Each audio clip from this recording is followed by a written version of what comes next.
Hi, welcome to my channel Mostly Knitting. If you're a returning viewer, thank you so much for coming back. And if you're new here, I'm Tash, and this is a podcast where I talk mostly about the knitting that I've been doing, and I also put out regular tutorials. So it's Thursday the 24th of April, and I'm recording from Sydney, Australia.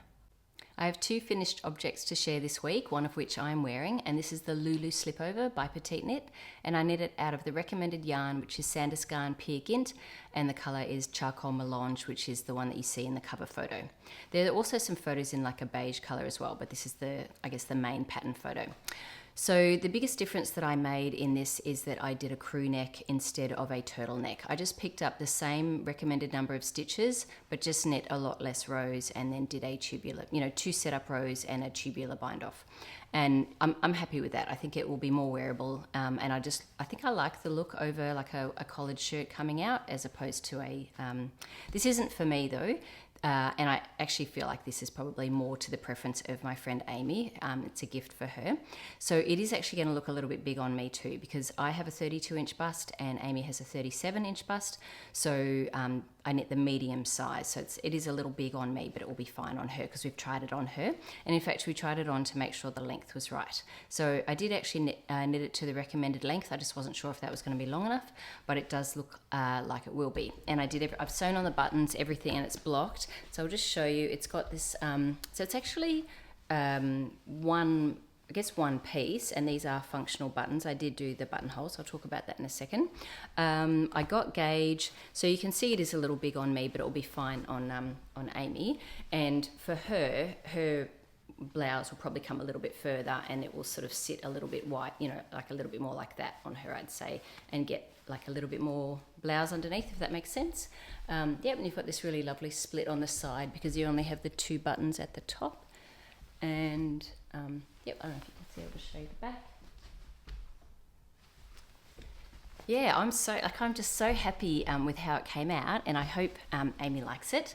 So it weighs 362 grams, so this is the medium size, so it was under 8 balls of yarn, and the Peer Gynt is quite an affordable yarn, I would say. It might be a little scratchy for some people around the neck, so it's a very easy modification. You just do less rows. Everything else you pick up the same, just less rows for a crew neck as opposed to a turtleneck. So I did talk last week about whether I would do the buttonholes where you cut the yarn or not, and I chose to do the one where you don't cut the yarn, and it was totally fine. I did just make sure that there was, when I did sort of those rows, I made it quite loose, not super loose, but a little bit looser, particularly where I did the yarn overs, just to make sure that the buttonhole was going to stretch enough for the buttons, because the buttons that I chose, it's meant to be 2 centimeter buttons, and these are 2.3 centimeters, so they're a tiny little bit bigger, and I was just a bit worried about being able to get them through. So the main body is knit on a 4mm, 3.5 for the ribbing, and 2.5 for the button bands. Not the button bands, yeah, I guess they are the button bands, yes, the double knit button bands down the side here. You have to do 4 of them, one on each front and back, and each one took me about 2 hours, and it was pretty hard on my hands, so I sort of had to take breaks. Each row is very short, but I think I picked up 58 stitches, so there was 58 rows, and 2 rows took me about 3 rows took me 2 minutes. I can't remember exactly. I remember that each one took me 2 hours. So but I think I'm really, really happy with it. I'd really like to make one for myself now. And yeah, it's just got a basic 1x1 rib. I just think it's a really easy throw over. Some people talked about potentially not doing the buttonholes, because you're probably not going to unbutton it and button it anyway. But I felt like, at least for blocking or any kind of washing, it's quite nice to be able to open it out flat. And the buttonholes were pretty easy, actually, so there's no reason to not do them.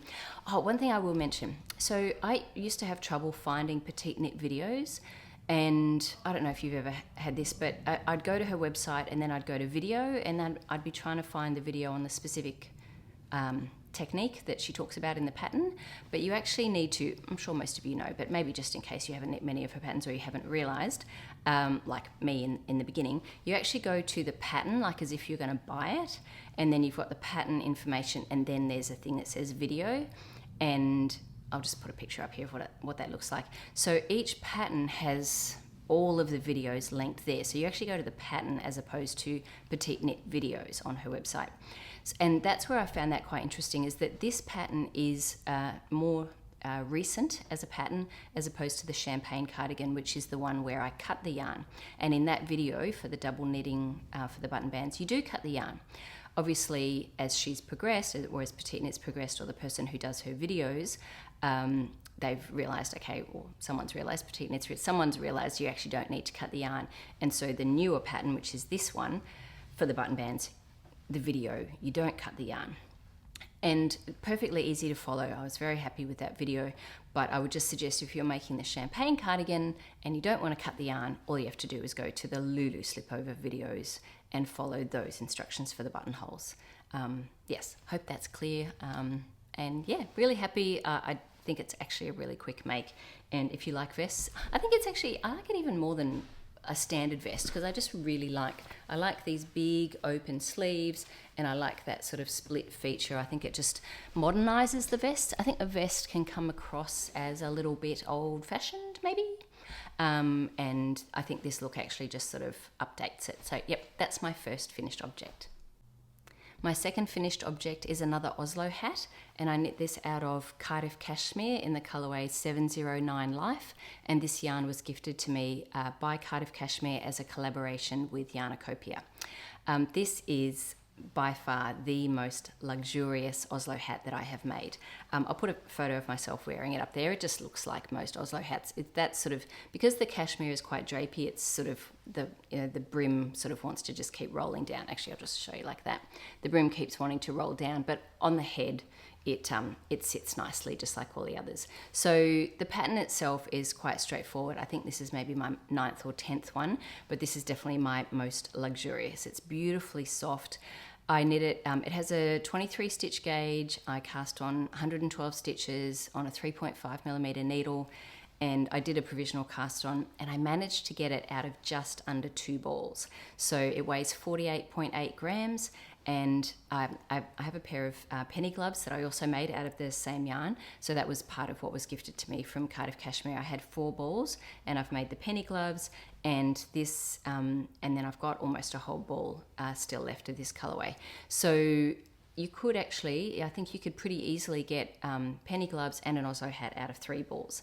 So yeah, like just a really beautiful, luxurious set. It's I wanted to mention, I did a video on estimating the amount of yarn that you need for decreases. So I'll put a link to that in the description below, because if you are trying to get it out of 2 balls, this does weigh 48.8 grams. So it is right just under 2 balls.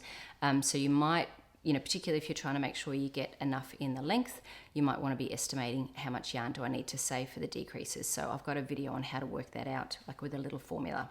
But yeah, this is really lovely. And the weather, it's autumn here now. It is starting to cool down, so I'm sure this will get somewhere very soon. And I think I'm actually keeping this one for myself. So I'm up to my works in progress now, and I have 1 new cast on and 5 active whips. And when I think about it, those 6 works in progress that I have, they are all different kinds of categories. So the new work in progress is a lightweight blouse. I have a very warm top on the needles, and I have a blanket, a sock, a hat, and a scarf. So technically I'm monogamous by category. So 6 works in progress, but they're all getting work, and they're all sort of, yeah, they all feel different, and they're also quite, a lot of them, they're all on sort of different size needles, so that's also quite good for my hands. So I might actually get changed so I can try them on in their various states of progress, and you can see how they're going. My new work in progress is the Jules Genser by Sandnes Garn, and I'm knitting it out of Knitting for Olive Soft Silk Mohair in the colourway Elderflower, and it's a little bit softer than, it's a lovely light yellow. It looks closer to this colour than when I bring it close, it looks much more yellow. It's sort of probably like that. That's about right. Yeah, that looks about right just there. So there's obviously not much to try on here, but I thought you might like to see. I'm knitting the smallest size. I'm not actually sure what the cast, I don't think there's a big difference with the cast on in the smallest sizes, but you can see that it's got quite a stretchy neckline. It's twisted rib for the neckline, and I used a 2.5mm, which is what the pattern says, a 2.5mm needle, and then for the body it's a 3mm needle. And this is holding this single. This is my first ever sort of like mohair sweater silk mohair blend that where it's held single as opposed to double. And yeah, I'll take it off in a sec so I can show you, but I just thought you might like to see the, it's not going to be too tight around my neck. I just did a long tail cast on, and then it's a 1x1 twisted rib. And I'm not sure if you can tell, but I think I had it on inside out just before. So for the last 2 minutes, that was the reverse side, and this is the actual outside because it's half twisted rib, not full twisted rib. So you're only twisting the knits and not the pearls. So when I had it the wrong way around, I had the, you can definitely tell the difference between the two sides. So it's a half twisted rib. And the interesting thing is, actually I'll take it off in just a second, but there are short rows, and the short rows are actually incorporated into the ribbing, which means when you're coming back in reverse and doing the ribbing for the short rows going backwards, because with short rows you're working backwards and forwards, you're actually going to have to do purling through the back loop and knitting through the front loop for those, just for those parts of the short rows. And there are 5 pairs, 10 short rows, so there's at least 5 times when fairly substantial rows where you're actually purling through the back loop. So that took a little while, it's a little bit tedious, but it's all done now, and I'm just on to the stockinette and lace section. So you can see here that this is the front neckline and this is the back neckline, so it's substantially deeper in the ribbing in the back than in the front. And I'm really happy with how it's coming along. It's actually feels really nice against my neck, so I don't think it's going to bother me at all. It's going to be super see-through, so it's definitely a sweater that I'd wear over something, but probably something just like a light cami like this. And so this is on a 3mm needle, knitting that single, which is the first time that I've actually held a single silk mohair single, and it's very easy on the hands. I actually have to have a look at the gauge. I have a feeling it's 23 stitches.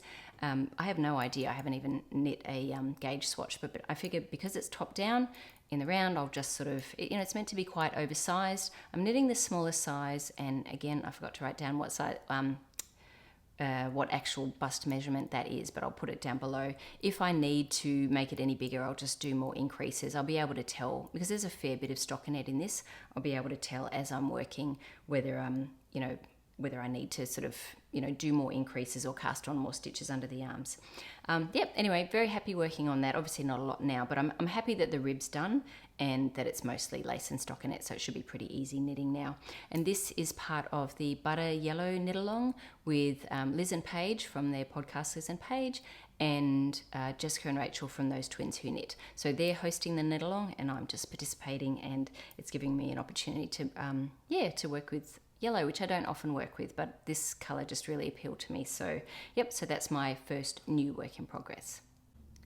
The Jules Genser is published in Sandnes Garn 2202. I think it's called Soft Knits for Women, and it can be a little bit tricky to get this publication, but it is available until the end of April, so the 30th of April. I think the pre-orders close at 10 p.m. on the 30th of April, so you can purchase the book as part of a kit with yarn for one of the projects in this book. So Erica from Yarnacopia has got them all listed on her website. If you want to do any kind of substitutions, you just need to send her an email. But yes, that's how you can get hold of that book if you want to make the Jules Genser. My second work in progress is the Elisabeth Blouse by Petite Knit, and I'm knitting that out of Cardiff Cashmere in the colourway 517, which is MA. And so this is the same yarn that I used for the Oslo Hat, and this yarn was gifted to me by Cardiff Cashmere as part of the collaboration with Yarnacopia. So, and Cardiff Cashmere is the May spotlit yarn at Yarnacopia, so it's Sandnes Garn for April, and then when those pre-orders close, there'll be orders open for Cardiff Cashmere.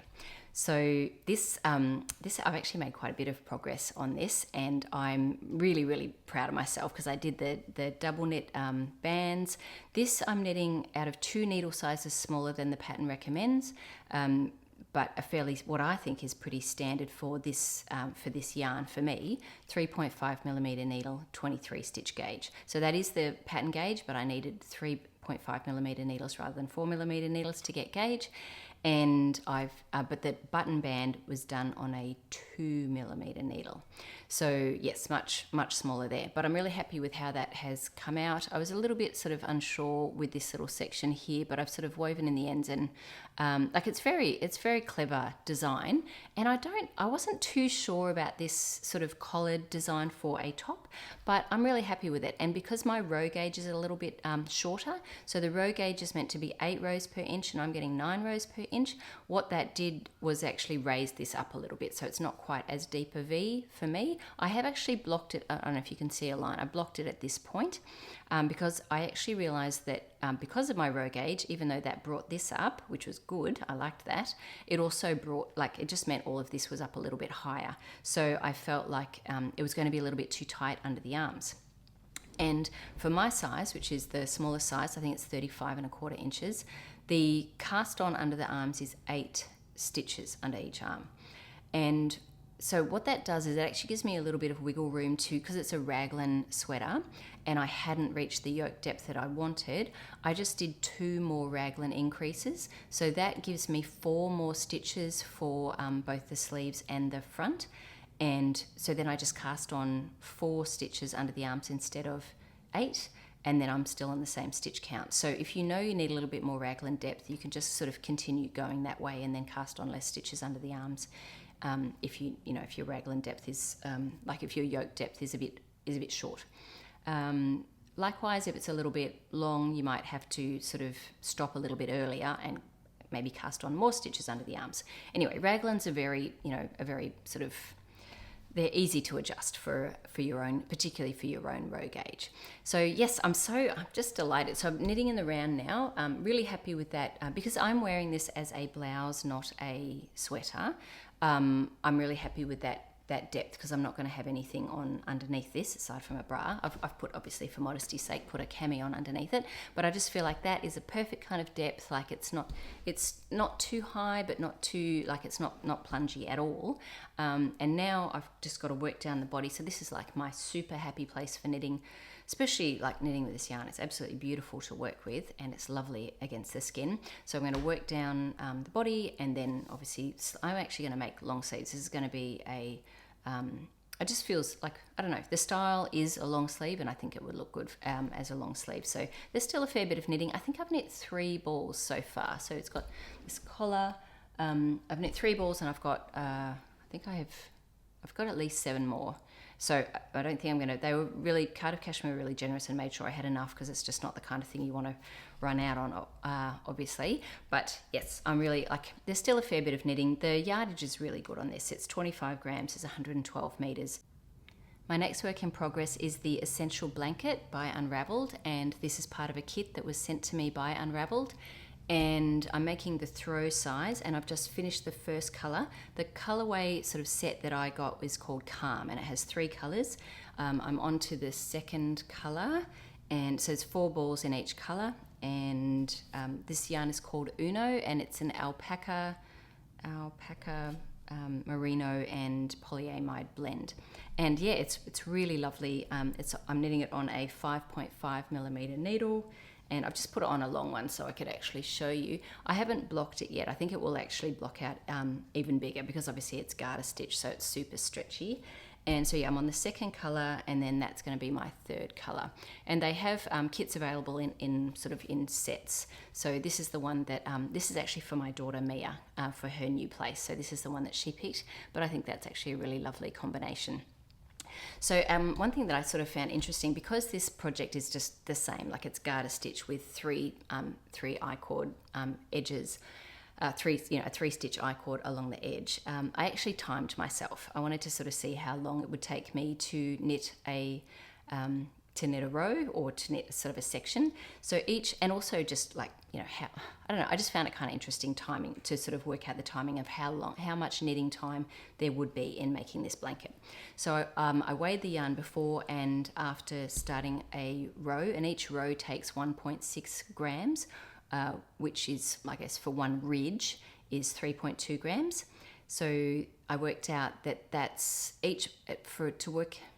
just working out 50 grams divided by 3.2, that's 16 ridges for each ball, and each, let me see, one ball takes me 2 hours to knit. So, and there's 12 balls in the kit. So that's 24 hours of knitting. Then with, cast on, bind off, weaving in ends and everything, let's say 25 hours. But that's pretty solid knitting. And I'm a pretty fast knitter. So there's a fair bit of knitting, but it's a blanket, right? So, but one thing that's really nice about this is 50 grams is 125 meters. And that's actually quite a lot of yardage for the sort of yarn that it is. This is on a 5.5 millimeter needle. So you actually get for 50 grams, that's actually quite a lot of yardage for that sort of weight of yarn. So it should make for a really nice long blanket. It's definitely going to stretch a lot both ways, both that way and that way. So it'll be interesting I don't know how I'm going to block that actually. I'll have to block it on my king size bed, I think, because it's a throw size. At the moment, it's probably knitting up more like the smaller size, but then once you block it, it will be much bigger. So yeah, I'm really appreciative to Unravelled for sending this to me. So they are actually sponsoring this episode. They have sent me, unfortunately, I will talk about this in a second, but they sent me 5 of these kits to donate to women at my local women's shelter, the clients from there that came to a knitting class that was yesterday. So I'll talk about that in a second, but they've given me 5 kits to distribute. So anyway, I'll get onto that in a minute, but I just wanted to say, when Unravelled reached out to me and wanted to send me to work with me and to send me a kit, when they sent me the essential, they asked me what I was interested in, and I thought, the blanket would be nice for my daughter Mia, but they sent it to me obligation free. They sent me the blanket and the kit for the blanket, and if I wanted to talk, if I liked it and wanted to share about it, I would. If not, I was free to keep it. But to be honest, if I didn't like the yarn, I'd probably just send the kit back, because life's too short to knit with yarn, or to knit a project or with yarn that you're not enjoying working with. But I really enjoyed it. I'm really liking working with the yarn, very happy working with it. So I thought, yes, I'm very happy to work with the company. So they are sponsoring the podcast by sending me these kits, and I feel if I'm going to talk about a yarn company, I've either already worked, I can't imagine talking about a company where I haven't already worked with the yarn, right? Because then that's not going to be authentic. I've worked with the yarn, I really like it, and yeah, I can definitely say that they have really lovely, lovely kits. So, and I haven't worked with all of the yarn, but I think this yarn Uno, and that's the one that's in this kit as well, I can definitely vouch for that yarn. It's a beautiful, and the packaging is lovely. I don't know, I just think that's really, really nice to be able to get something like that as a kit. I'll put a link to this particular kit in the description below. But yeah, I'm very, very happy with this. I'm not in a rush, right? Like anything, right? I've got 6 projects on the needles, and Mia's not in a rush for this. So I see myself, it was interesting just in weighing the yarn, I see myself probably working on this maybe an hour a day in the evening, because I don't have to look at all. And if I've got, let me see, that's probably about another 15, 16 days. So in about 2 weeks, if on that trajectory, in a couple of weeks, this should be finished and able to give to my daughter. So if you haven't checked out Unravelled, it may or may not be for you. I'm just here to let you know about it.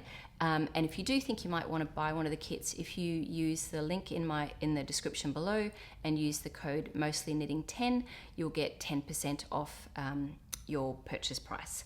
And it's an affiliate link, so I will also get a percentage of those proceeds. So yeah, worth checking out. If it's up to you if it's right for you or not, but I'm at least here to tell you that that they exist and that the yarn is really lovely. So thank you to Unravelled for sponsoring this episode.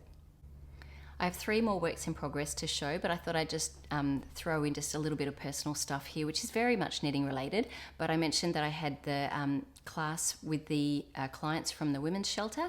Now that was yesterday, and it was really fun. It was 3 hours, and it was pretty intense. There were 8 women who were either learning to knit or reminding themselves to knit. Some already knew how beforehand, and there was also one mum who had her 9-year-old daughter there, and she learnt as well.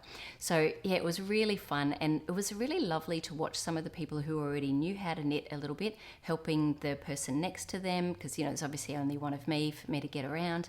Yeah, it was really, really fun. And so some people thought they couldn't knit, but then they were just like, hang on, this is coming back to me. So, which I find really interesting with our hands. Sometimes we couldn't even tell you what to do, but the muscle memory in our hands, we just start doing it. I certainly felt that with crochet. I would have thought, like when I first picked up a crochet hook after years of not doing it, I thought, I don't even know what I'm supposed to do with this, but my hands just started doing it. So anyway, it was really lovely. And I was so pleased that the 9-year-old daughter had a go too. I reckon she was probably, out of the people who were brand new, because she'd never knit, and nor had her mum, out of the people who were brand new, she would have been like easily the best out of everyone. Like just in terms of, her evenness in her stitches and everything. And anyway, it was just really fun. She was so excited. And it was so nice to see both her and her mum, learning this new skill together. So anyway, I was a little bit sad that the 5 kits arrived last night, and so I wasn't able to have them there. But it might have been a bit awkward anyway, because there were 8 women and their daughter, so there were 9 women, so that would have been a bit awkward to sort of go, well, who do I give kits to and who don't I? But I could sort of tell from the skill level who was sort of ready for this. And I actually think that that 9-year-old girl, and I'm not saying any names obviously here, 9-year-old girl and her mum, I think they both actually would really enjoy one of these, because in here you actually have you've got the pattern with the links to the video tutorials and everything. So yeah, anyway, so I'm going to give that to the manager later this week, and she can distribute to the people that I thought might actually be ready, because I don't want to overwhelm someone. Like if you're brand new to something and you get a kit, you're like, oh, I'm not ready for that. That could be a bit overwhelming. But there are at least 5 people there who were, I thought, yes, they would, be ready for this and enjoy it. So yes, I'm very excited to be able to pass those on. At first I was sad that they didn't arrive yesterday, but now I actually think it's probably better that the manager can just sort of, in her sort of catching up with them about how they found it, might be able to drop that off to them. So yep, anyway, that was my little interlude, and I'll get back onto my whips now. So I'll just quickly work through my last 3 works in progress. This is the Comfort Core Socks by Summer Lee, and I'm just using some leftover yarn. I'll put all links to everything that I'm working on in the description below. You can go to my Ravelry page to see all the details.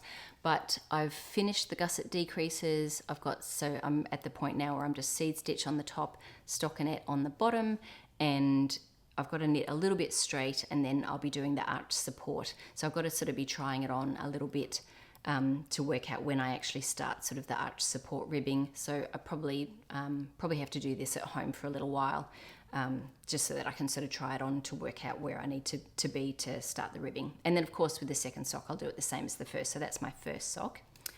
My second small work in progress is the 2x2 hat by Anne Gagnon, and I'm knitting that out of Madeline Tosh MCNDK in the colourway Rainwater.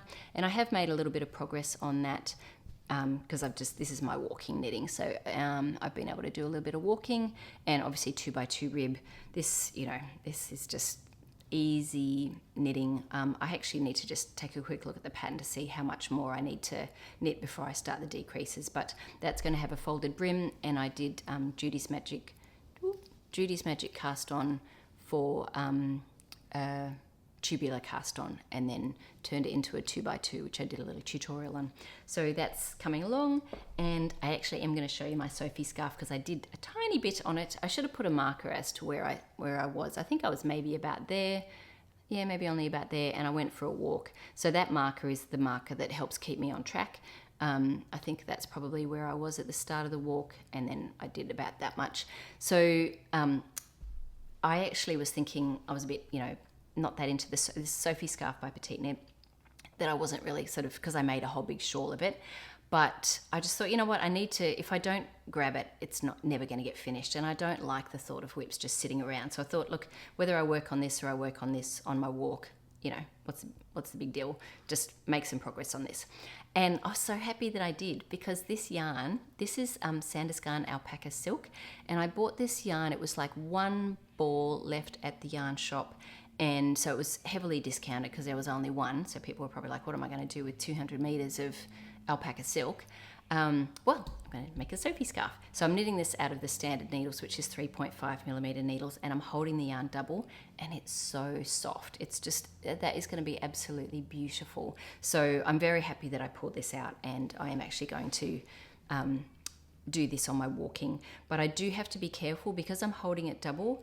It's 200 meters in the whole ball. That's only 100 meters. It's not enough to make the scarf as written. So I will just have to work out at a certain point. I need to stop increasing knit straight for a while. I probably actually need to do a little bit of weighing and work out, okay, because even though my row count, excuse me, my stitch count is increasing, it's not increasing by a percentage that much. So like maybe now if let's say I do 10 ridges and maybe 12 ridges and just weigh how much yarn that uses and then work out like, can I keep increasing, or at what point do I need to stop? Because what I'm going to do is do a trapezoid. So I'll go out for a little bit, go straight, and then come back in, because if I keep going out, I won't, it'll be too short. So, because I do like to have it where you can actually wrap it around twice and do a little knot. Anyway, that's it for my works in progress. So I'm up to my acquisitions and plans now, and I was gifted a pattern this week by Cinda, and she gave me the Sunday Tee by Petite Knit, which is a really, like, it's a classic. I think it's been in a sweater and a tee and all sorts of different iterations with different gauges, but the Sunday Tee is a 28 stitch gauge, and it's just like a short sleeve top, and it has those sort of I guess wedges coming out here. And so thank you so much, Cinda. And I actually went through my stash and I found this Peyton's Gem. I've shown this before. I've had this for, I don't know, maybe over 15 years in my stash. And it's just a really nice, like, it's definitely doesn't, I mean, I think Peyton still exists, but this yarn doesn't, like, it's not for sale anymore. And I think that, I just really like that colour, and I think that might be quite nice. It's a very lightweight yarn. So that's 50 grams. I think I've got about 8 balls of it maybe. That should be plenty for the Sunday Tee. So I just thought that might be a nice, nice project, and I'm pretty sure I could get, I think I've actually swatched with this and got 29 stitches before. So that's definitely workable for the Sunday Tee. So that's an acquisition and also an upcoming plan that I could see myself making for, because I don't actually have a top on the needles, and so this would be, yes, a cotton top. But then also getting into my plans, one plan that I want to make is the Chrysler top, and I mentioned this last week. So my daughter Alex wants to make it out of this ice blue knitting for Olive pure silk, and I'm going to make it out of that lovely, gosh, look at that, I'm going to make it out of that gorgeous red. So it's this strappy top. It's by Pernille Larsen, and it's in the book Knitting for Olive. And I purchased that as a download, so I've got like a Kindle version of it. So Alex and I are both going to be making our Chrysler tops when her yarn arrives. I don't know when it's going to arrive because we've had a lot of public holidays, so it could be a little while away. But when she casts on, I'm definitely going to cast on. And another plan. So I mean, I guess this is different. This is like a top, summer top, and then same yarn, summer dress. I'm going to make them a lady's dress, and I plan to cast this on the 1st of May, which is a week from today. And I know that Elsa is from We Are Wool People. That's her podcast name. She's planning to make it as well. And I mentioned I was going to have a little read of the pattern and to see if I could just wing it in terms of gauge, but I can't. So the way the dress is constructed is you actually do a provisional cast on here, knit up, and then pick up those stitches and work down. So you already have to kind of know your gauge. And when I was reading the pattern, she suggested doing like a 6-inch swatch at least. I mean, I might even need to do bigger than that. I might even need to do an 8-inch. And like she talks about blocking it and everything. I've used this yarn before in a light pink color, but I probably wouldn't even trust the gauge on that, because black, there's a lot more dye in that. And like, I don't know if you've ever noticed that as well. Sometimes, like, if you have two different, like the same yarn but two different colors, and you put them on the scales, a black yarn is often, it weighs more, probably because of the weight of the dye or whatever. Anyway, I haven't weighed this, but I'm just guessing that my gauge might be different. And I'm just nervous about a gauge swatch anyway, because my last one in this yarn lied to me quite seriously. Like, it went from 27 stitches to 24. So, or maybe 25. Anyway, the gauge on this is meant to be 25. I am going to cast on and do a big gauge swatch. So what's that? probably need to cast on 50 stitches and do a really big gauge swatch. This is knit back and forth in the round, so gauge swatch back and forth, not in the round, because it has like buttons down the center. So there'll be a fair bit of purling. I remember, like, I have to say though, my Cumulus tee, I love that. I wear that all the time. So the yarn feels really nice. The design is really nice. So I really like the yarn. It is worth it. It's a bit of a slog, but I know I wear it. So it's not like it's just going to sit in a drawer. It is going to get the dress. We'll see about the dress. Hopefully the dress will get worn a fair bit. Anyway, that's an upcoming plan as well that I need to. That's going to be a tee and a dress. And no, that's it.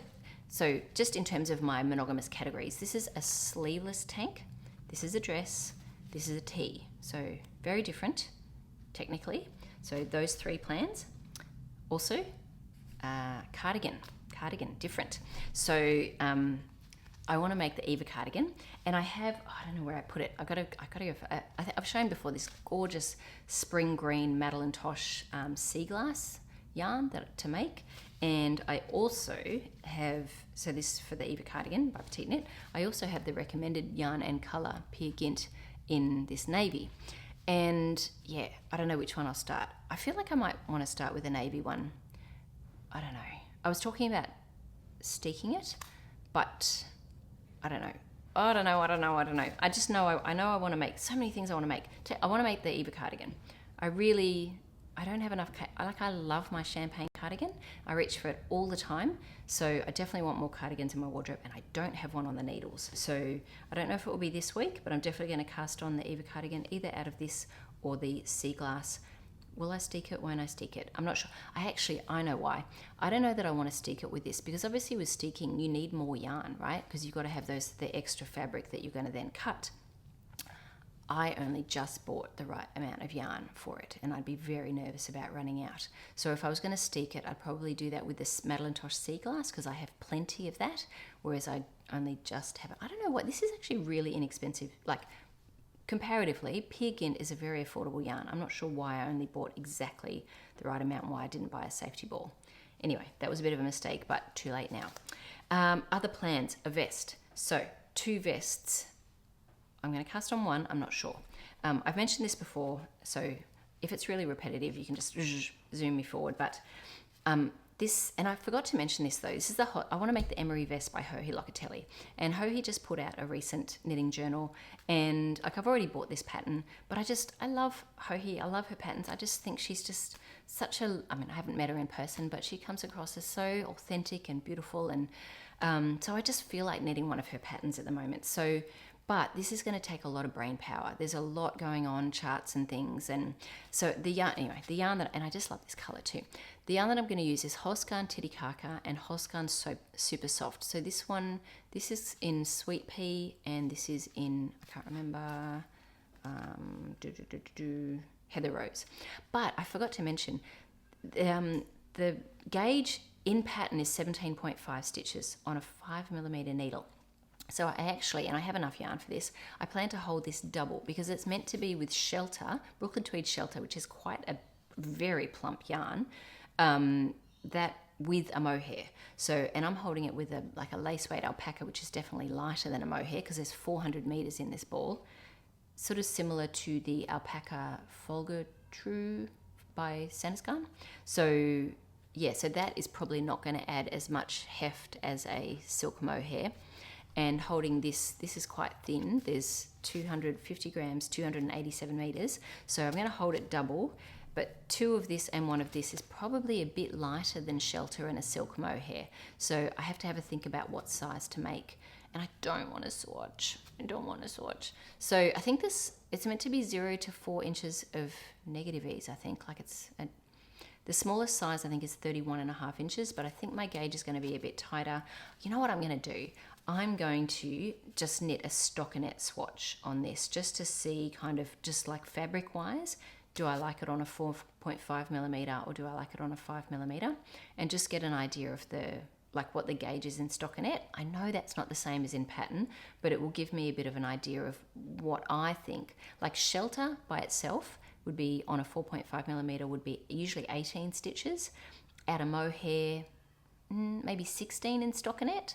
So then I'll see what this is in stockinette and then maybe knit the second size. That's my guess. So I'll figure it out as I go, but knitting it's meant to be negative ease. Knitting is kind of flexible in that way. It has stretch, so yeah, that should be fine. Anyway, that's an upcoming plan. And the other vest that I plan to make is the Adamson one. I've mentioned this before. This is out of Woolfolk 2. And this yarn's such an interesting yarn. This one could not take me long. This is almost all stockinette, so like in terms of ease. But like, have a look at it's like super felted. It's like, I don't know. It's kind of a weird yarn. It's like, I don't know, like super stuck to itself. It's going to be interesting to wind it. Anyway, I'm interested to work with this. And that's definitely a thing for this year, is I want to work more with yarn that I haven't worked with. So I have never worked with either of these yarns before.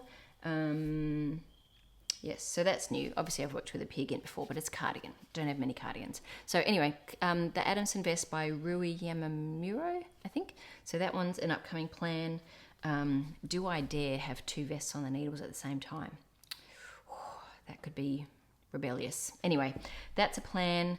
I've just got all the yarn dumped in front of me. Oh, this plan. Yes, I should have mentioned this earlier. Anyway, just found it.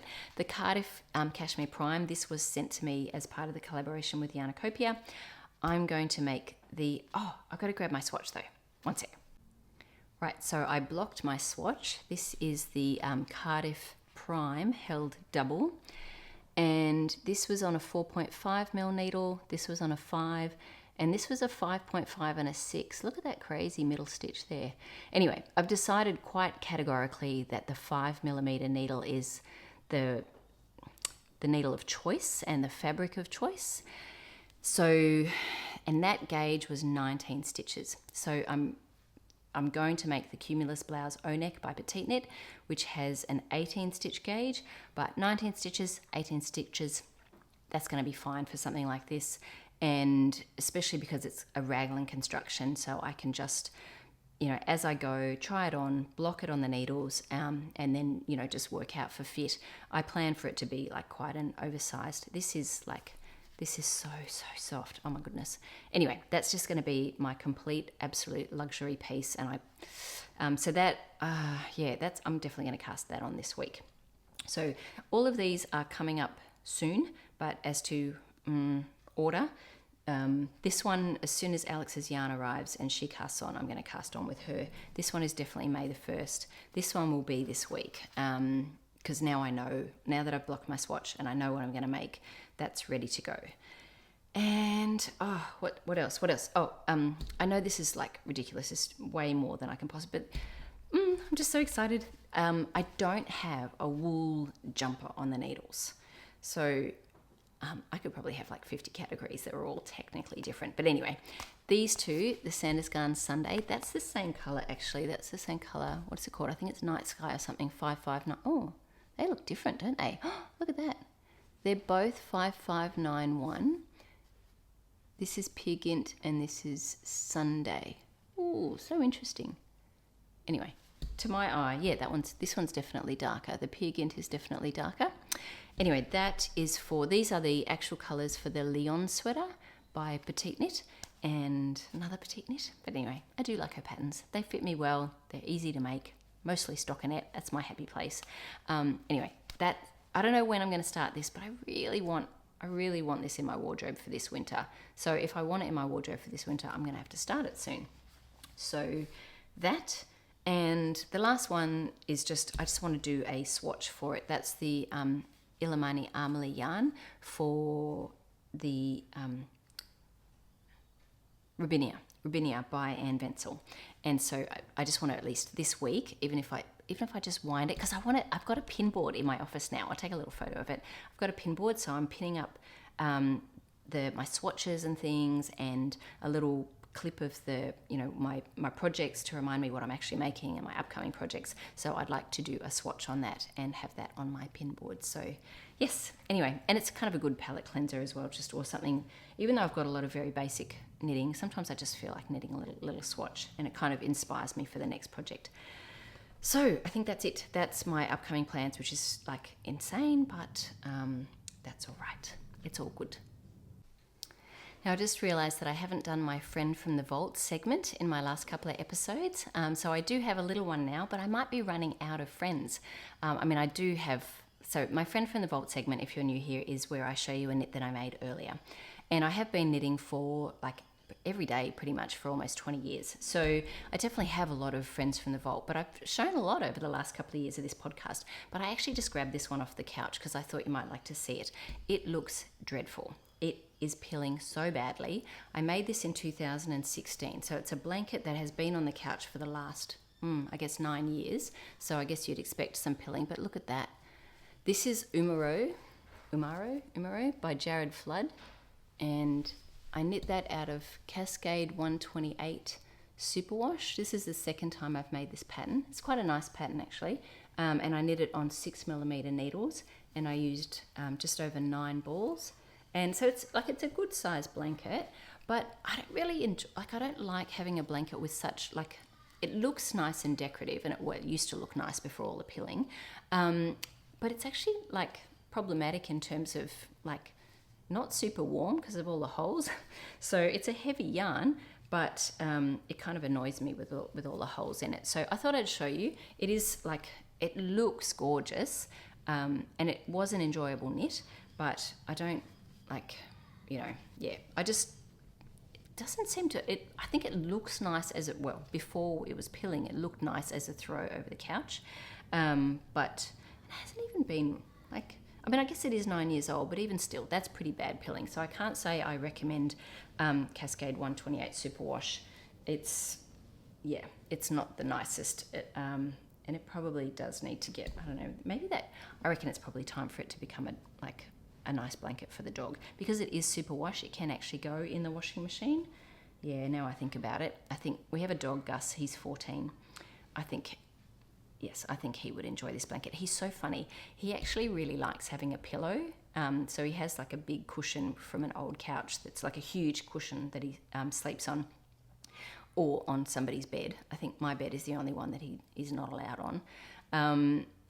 And he has a pillow on it, and he actually quite likes having his head on the pillow. And even if he sleeps on one of our beds, he's usually got his head on our pillows, or his butt up that end. Anyway, enough on that. Another reason I don't let him on the bed, because he always wants to sleep in the middle too. Anyway, he is 14. So this, I think it's about time to go for Gus. Although what would worry me is maybe that his claws might get caught in the. So maybe it's not the best dog blanket. Anyway, something to think about, but I just thought I'd show you. I haven't had a friend from the vault in a while, and it was a nice pattern. It's a paid for pattern, but probably not the not the best yarn, and also, I don't know, it's up to you whether you really like it or not, whether the holes bother you, but they do me a little bit in terms of a blanket that I want to have on me to keep me warm. My next segment is what has caught my eye, and this week there are 3 tees that I've noticed that really appeal to me. One is the Sleeping Beauty sweater by Eleanor Mortensen. She's actually had a number of designs, mostly Fair Isle, that really appealed to me. So this was a sweater, but I saw on Instagram there was a tee version that looked really pretty. I don't know if she's doing that as a separate pattern, or you just chop it off at short sleeves, but maybe it was just the colors that just looked so pretty. She has a lot of all over color work. Anyway, that one was really beautiful. It's got a 25 stitch gauge with a fingering weight yarn on a 3.5mm needle. The other one that I also noticed that I really liked is the Grape Tee by Anne Gagnon, and that one's on a 22 stitch gauge on, again, 3.5mm needles. I just really like Anne's designs. I think she has a great eye for color, and also just a great eye for proportion, and anyway, just very, very appealing to me, and also just looked really interesting with the stitch pattern. So that has caught my eye. And the other one is the Ida Tee by Petite knit, and that is knit on a 23 stitch gauge on 3.5mm needles. And I think the recommended yarn is actually Cardiff Cashmere on that one, and it's got sort of some eyelet details and a stripe in there. It just looks like a really nice tee, and I'm sure you could substitute out any other sort of light sport weight yarn, but I think it would make for a really nice tee out of this yarn. This is obviously very nice and next to skin soft. So those are 3 tee patterns that caught my eye this week. I've just got a little sewing segment now, partly bag sewing and partly garment sewing, which I'm very proud of. But that may not interest you. So if you're leaving me now, and then I'll do a little bit of personal stuff at the end. But if you're leaving me now, thank you so much for being here. And I'll be back in 2 weeks' time because I'm starting back at school. So I have to move back to an every 2 week schedule. But if you're here for a little bit of sewing, I'll put a little clip in here now of some progress. Well, actually, my husband, Paul and Alex both finished their bags. So I'll put a clip of them talking about their bags and me still working on mine. All right, so Alex and Paul have both finished their bags. So I'm going to ask them a little bit about their experience with their bags. Now, Alex, this is your second bag, isn't it? Yes, it is. And this is the one I've most recently completed. This is the crossbody bag. So it's around there, and then it's around the side like that. Yeah, and so it's a black bag with black stitching. How did you find that after your last? So the front bits was just a straight stitch. So I'll show that. Those ones were pretty easy. So for the side panel, I would sew around that. And the first side panel was relatively easy. But then on the second one, it was a bit more difficult because I couldn't really see what I was doing because I was sewing this while this side had already been done. So you had the zipper open, but that was the only access. Yeah, I could only try and sew.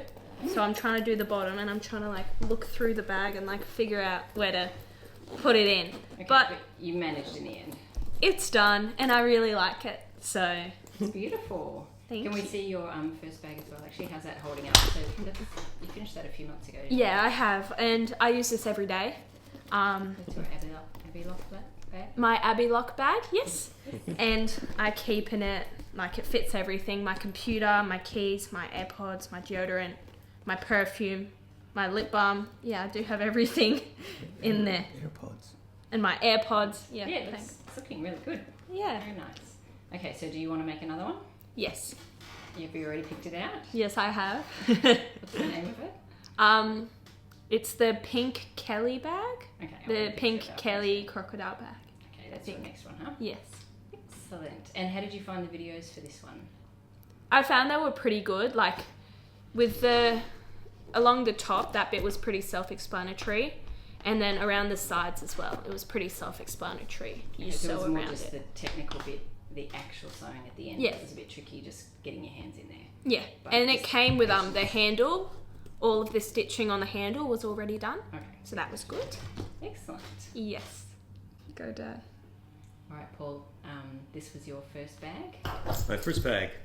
And that's the Sling bag. Yep. And how did you find it?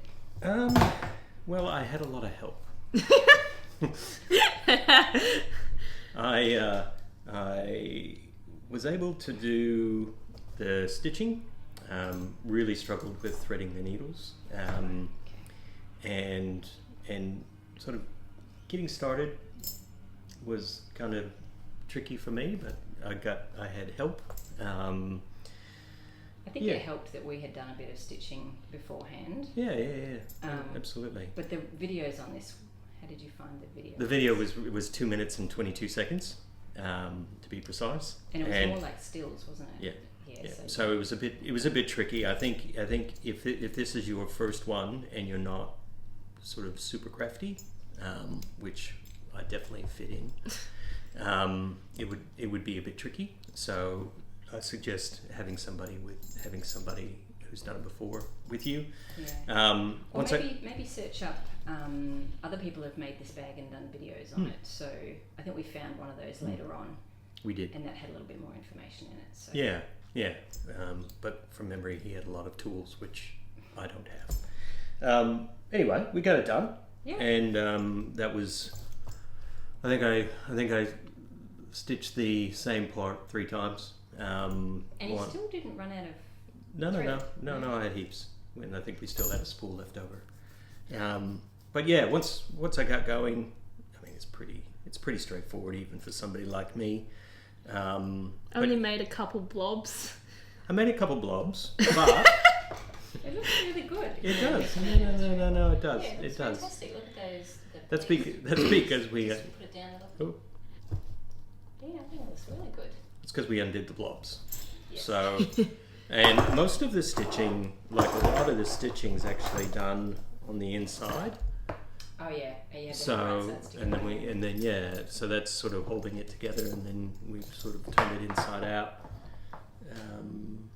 Would you make another one? Yeah, I'd make another one. I think it was, for me, it was just good to hang out with these two, and do something that they enjoy, and I was comic relief for much of the project.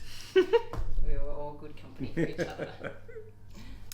Right, so I'm still on my first bag, but I have actually made a lot of progress on sewing together. So I can't remember the name of my bag, but I'll put it up in the Birkin picture. tote? But that's right, Birkin. Yes. So this is actually the inside of the bag, because that sort of sits over the top. The outside of the bag is here. So I'm sewing these seams together with some piping, and I'm actually on my last. I find it easier if I start the tricky bit and then put it aside, so that when I come the next day, I can just sit down and get started. So that way I'm less likely to put it off.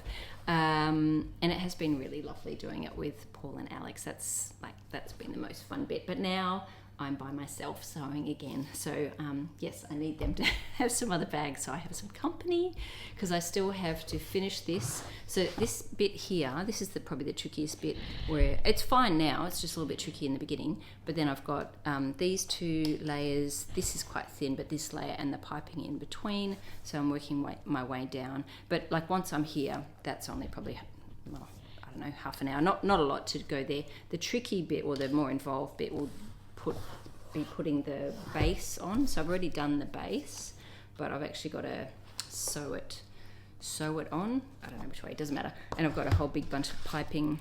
So that's probably the last big bit. And just from watching, so Paul had a 2-minute video, I had 2 45-minute videos.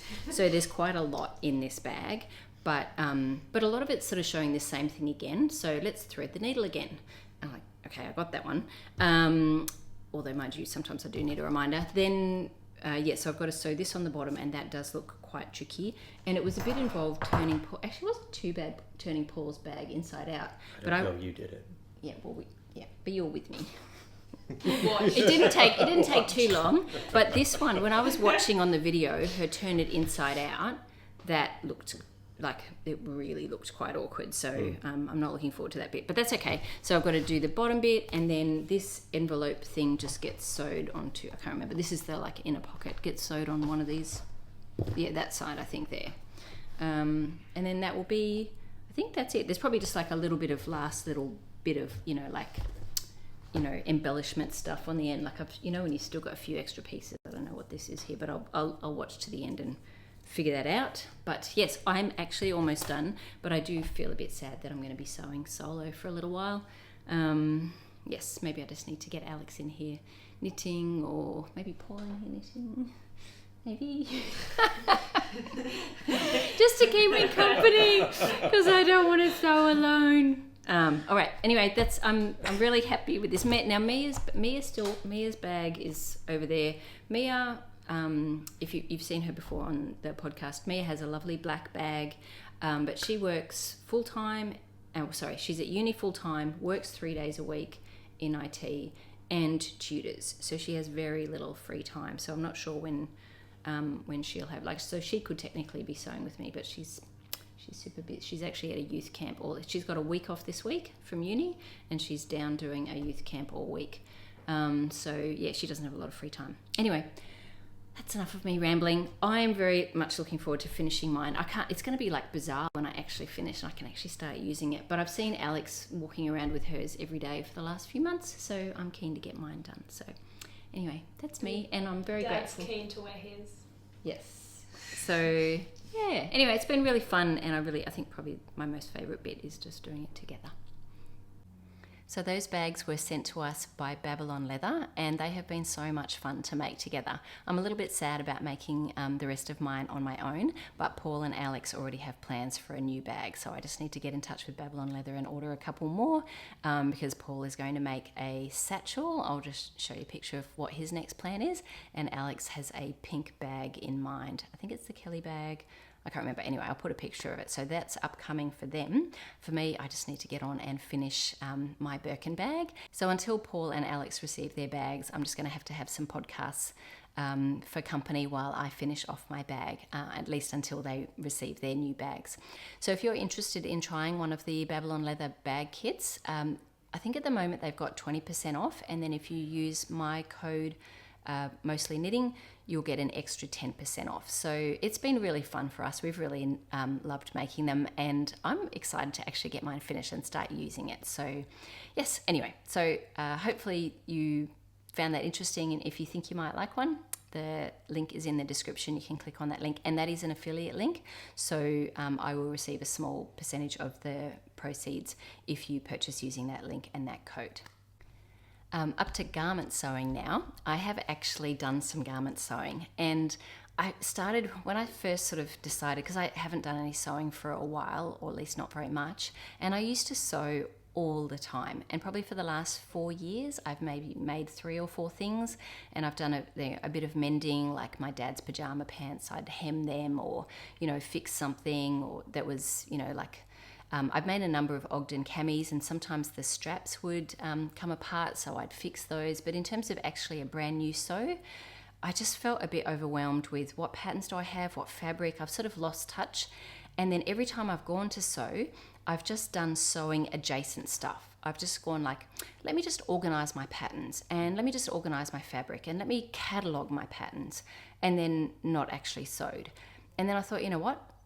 Stop with the organizing, just sew something, and just do a repeat sew, something you've made before. So I started another Ogden cami, and this was the fabric that I was using, and I only had like a meter of it, so I didn't really have a lot of options. It was like I bought this for an Ogden cami, and it's a really lightweight piece, like a very, very lightweight fabric, but because it's got like its line, this is the lining of the upper section. I don't even know what it's called, doesn't matter. Facing, I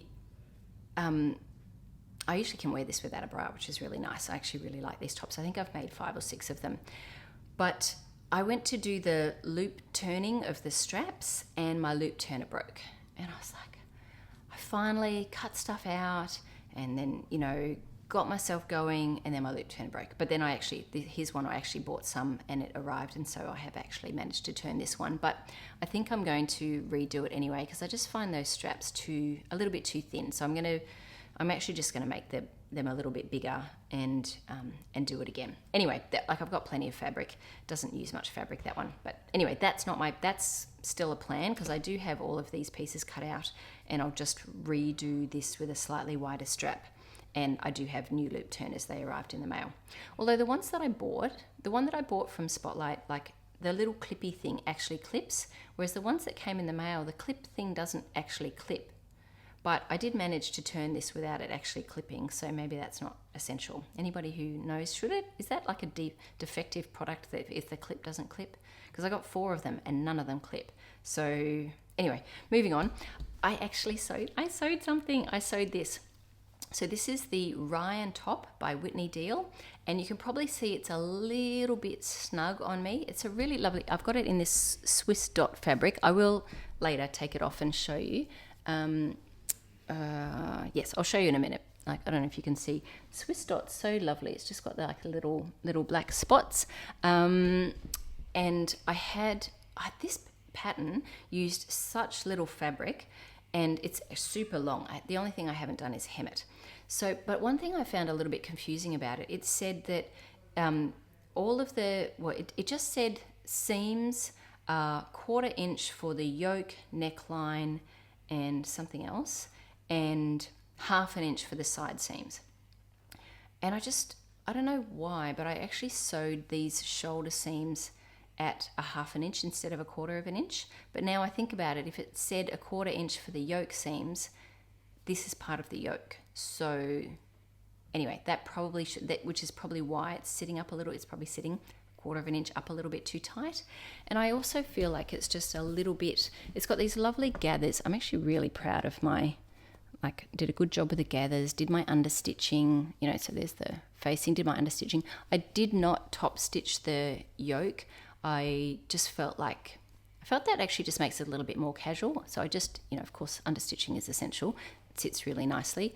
And then I even, with my overlocker, I even changed, because my overlocker had white thread in it, and I, tied those off and pulled through and didn't, I didn't have to rethread the whole thing. I was very proud of myself there. But length, it's super, super long. I probably shouldn't have it black on black, you can't tell, but this is where it sits. Like, it sits right around my bum. So, and this only used, like, because I managed, I guess my fabric was wide enough that, when you have to sew something on the fold, instead of having one big fold, you have two towards the center. So I managed to get the front, this piece on this side and this piece on the other side, and a yoke each on those sides. And I think I used like maybe 85 centimeters. So this is, now that I know, and 85 centimeters, and it's hugely, sorry, I've got a little camisole underneath. It's really, really long. So there's my jeans. Like, that's how much fabric, that's how long it is. So it's practically like, if I extended it, it could be a dress. I mean, obviously a fair bit, but I think it'd make quite a pretty dress. Anyway, I feel like it's a little tight along the back. You probably can't even tell, but can you see that, how it's just a little bit? So I cut out the extra, obviously it should be another 1/4 of an inch down, because I'm pretty sure that should have been done at a 1/4 inch. And I did all of that at a 1/4 inch. I did do the side seams at a 1/2 inch, as I was told. I did obviously the neckline at a 1/4 inch, but that should have been a 1/4, and I did a 1/2. Anyway, it still worked. It's just a little bit up high here. So I think what I'm going to do next time, because I'm definitely going to make this again. This is actually, I have made this once before. This is my second time sewing it, and I had a terrible result from my first project. Maybe the fabric was a little bit heavy. I think it might have been like, this Swiss dot is actually quite a nice light fabric. So maybe my last one was a little bit too heavy, and it just didn't, like, because of all of these gathers here, it definitely looks better if it's sort of a lightweight fabric. So next time I think I'll definitely do this at a 1/4 inch next time, and I might even size up from the extra small to the small, just to give me a little bit more room around the chest. So particularly because I think I'm going to make this out of, I'll grab the fabric in a second, the top for pajamas. Actually, I might go grab the fabric now. So this is some fabric. This is some Liberty Tana lawn that I bought to make like luxury summer pajamas, and I was going to make the Carolyn pajamas out of it, and I think I still will for the shorts, but I just need to size up a little bit on that, maybe to the size 4 for the shorts. And then I think I might make this you do this as the top version, because the Carolyn pajamas, it's quite an involved, like it's like a proper college shirt, which is a good idea if I kind of want to practice that skill, but I just don't really feel like making a college shirt for pajamas. And I actually also I don't really like sleeping with buttons. I don't know, it just annoys me. Like, I just sort of, because I'm a bit of a tummy sleeper. So I just thought this top, but maybe size it up, and proper seams, that, and then the Carolyn pajamas for the shorts, because those shorts have pockets, which is awesome. And even though I wouldn't be carrying heaps of stuff around with me, like, it's just handy if you're moving from one room to the next and you've got a cup of tea and your phone and you can just pop your phone in your pocket. So that's an upcoming plan. I'm so excited. I'm so happy to be sewing again. So my Ogden cami, I am going to finish that one now that I've got new loop turners. Just got to fix that strap. So this is sewing plans, I guess, now. This, I do need to just hem this. I just need to decide on the right length. And I thought, well, I need to try it on with something that I'm going to wear it with to make sure, I'd like to be able to tuck it in, but I don't want bunches and bunches of fabric. So that is a plan. I really want to make the Imbi flowy top that Jonna from Kim and Jonna made, which I really liked. And I even saw, I was sort of going through Instagram and stuff for inspiration. I saw that Karen, who's Casuarina girl, had made a version of it. It looked really cute on her. So this is some fabric. I think I just got this from Spotlight. Spotlight's like our big box store. This one I think is from the fabric store. And I think this might have even been from the fabric store as well. They're in Australia and New Zealand. Anyway, there's a fabric store in Sydney. So this one's for the Imbi flowy top. I've never made that before, but that would be a new sew for me. I actually have it already printed, so whenever I decided I was going to make it, I got it printed and just didn't get around to doing it, but that's exciting. And one more plan. This I'm not sure about. I love this. This is another Liberty Tana lawn. It's so pretty. It's like a really lovely navy, and these like fireworks.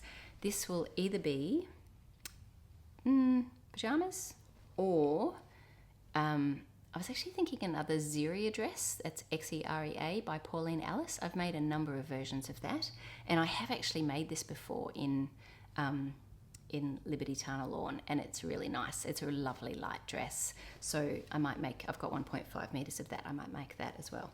Anyway, my whole sewing, I've started watching the fold line again. Like, I just didn't even watch sewing videos anyway, because I was not doing it, so I was like, what's the point? But I'm not buying fabric. Like, I have a plenty big fabric stash. That is definitely my focus, is to use my fabric stash and make with what I have. I just have no desire to go shopping for fabric at the moment. Although I'm sure I will, as I start watching more podcasts and seeing, watching more sewing podcasts and things and being more inspired. I'm sure that will come, but I'm just not letting myself go there at the moment, because I do want to make things with what I already have. Okay, I think I don't even know how long this has gone on, but it feels like a really long time.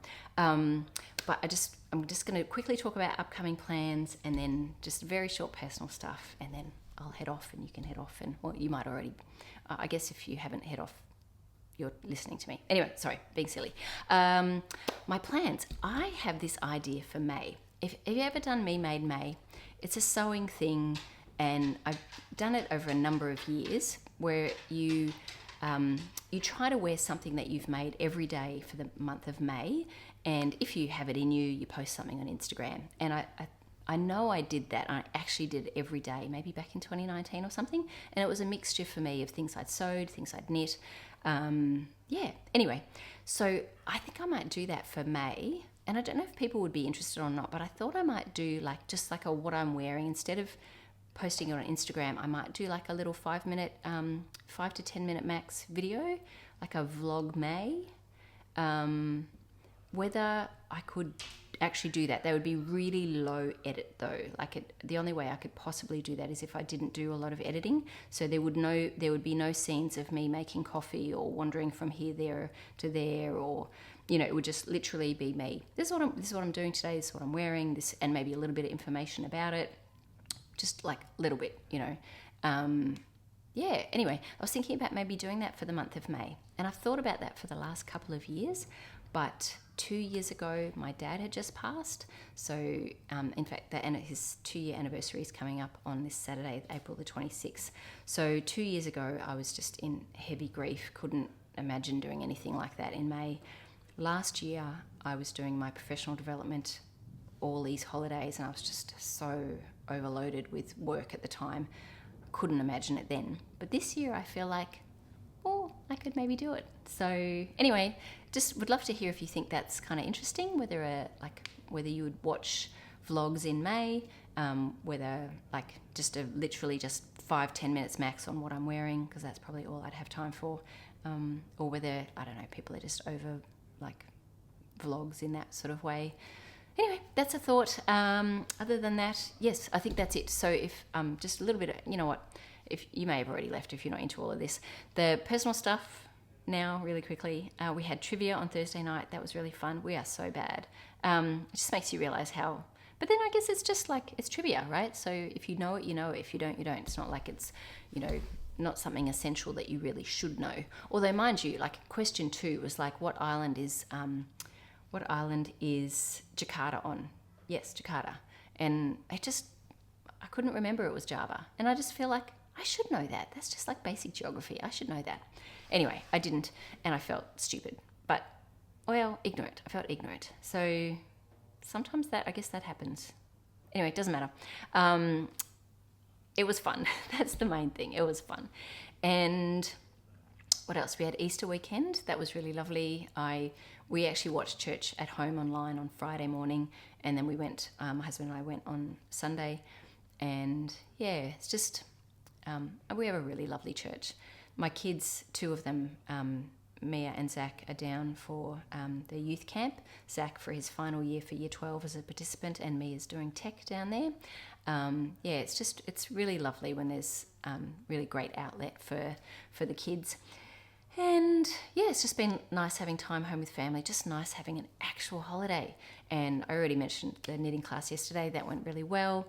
I went for a walk with my friend, and it was after it had been raining, and I ended up with leeches in my shoes. Has anyone ever had that before? Through my sock. I took my shoe off, and there was a leech on top of my sock with all this blood around it. Sorry if you're squeamish.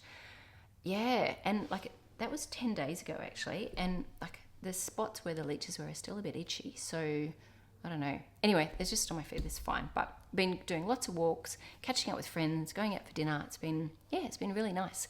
So we've got one more weekend left. It's Thursday now. I'm back at school on Monday. It's going to be it's another busy term, new syllabus, so I've got a lot happening there. Year 12s, term 2 is really busy for year 12s. So yes, I don't know if this whole vlog May is going to work, but I don't know, if it doesn't, might do a few days of it, but it seems like fun. The goal for me would be to try to not repeat, like not wear the same either sewn or knit item at all for the month of May, see if I could actually do it. I mean, obviously I'd be wearing commercial clothes as well, but if it was a handmade thing, for it to be different. So, you know what I mean? Like not the same sweater 2 days in that month.